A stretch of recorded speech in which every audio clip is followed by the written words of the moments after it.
everyone, I'm Holly Hanley in for DecoArt. Now we're going to work on our foreground. So we'll just start with finishing off our road.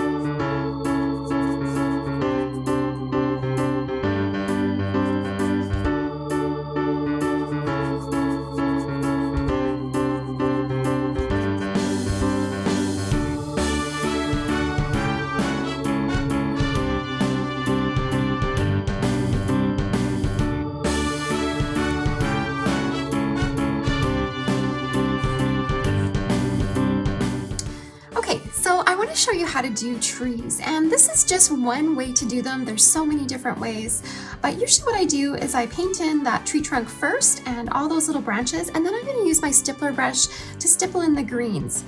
Okay, so we'll just start with that, and I'm just using a round brush, a little bit of brown and maybe some black. Okay, and I'm going to have this nice big tree coming in on the right side. And I'm just doing like little vertical strokes.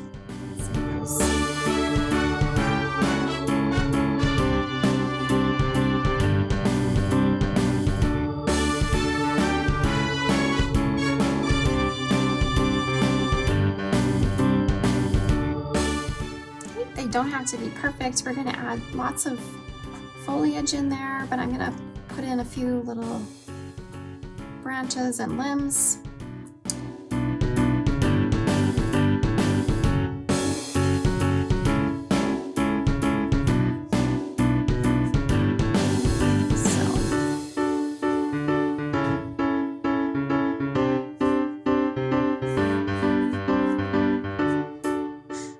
This is just going to go off, and they sort of fork off there in lots of different little limbs, and some of them you might not even want to attach. We're just going to add some foliage on top, but that might be sort of poking through here and there.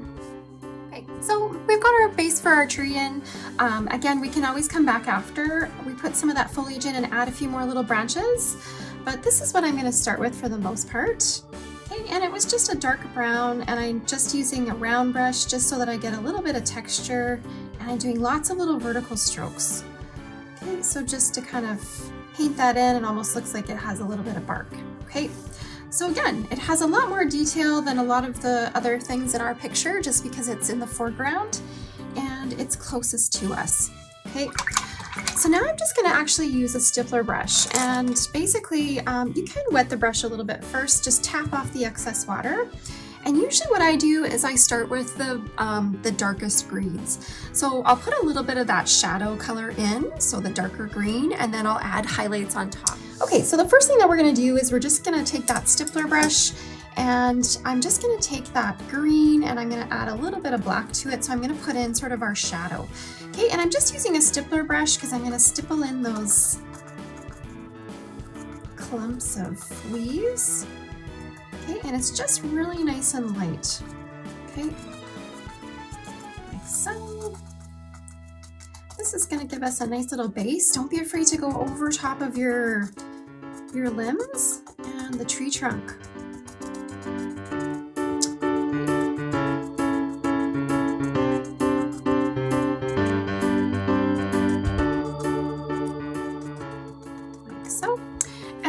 Tip I guess I can give you is that you want to make little clumps. Okay, instead of just doing like a little pounce here and there, what you want to do is pick a little area and do a couple pounces just to kind of fill in, and then we're going to go ahead and we're going to add some highlights on top after.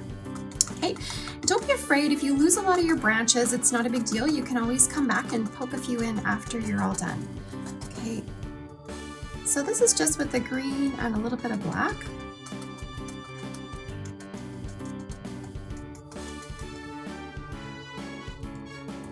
Okay, so I'm just putting in that shadow color first. Again, we've got some of those clouds poking in behind, which is nice. So once you've got a bit in there, we're gonna go, I'm not even gonna rinse my brush, I'm just gonna go into the lighter green. Okay, and they all sort of mesh together then. So I've got that lighter, and now that we've got our shadow sort of at the bottom, I'm gonna add a few little highlights along the top.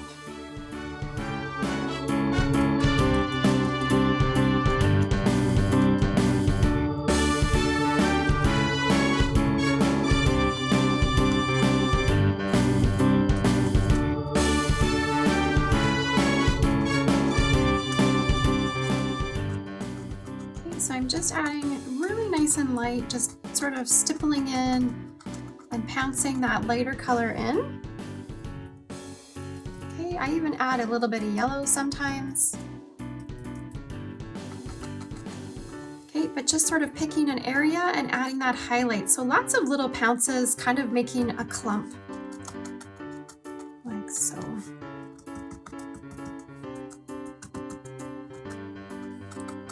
So just pouncing nice and light, and then you can always add a little bit more of that yellow just to get even brighter.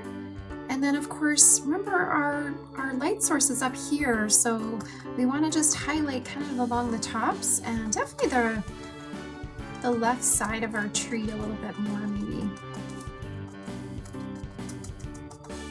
Okay, and you can keep playing with this as much as you want. Again, if you want to take your round brush, if you lost a lot of those little tree branches, you can always come back and poke a few in here and there. So they're just a little broken branch like this. So if you want some to maybe come out a little bit more than others, you can always add a couple back in. And again, that adds a little bit of depth as well. Okay, and then I was going to put in a few little shrubs at the bottom. Same thing, I just sort of start with that darker green, and then I add highlights on top. So we've got the foreground, the middle ground right here, and then the background that just fades off into the distance.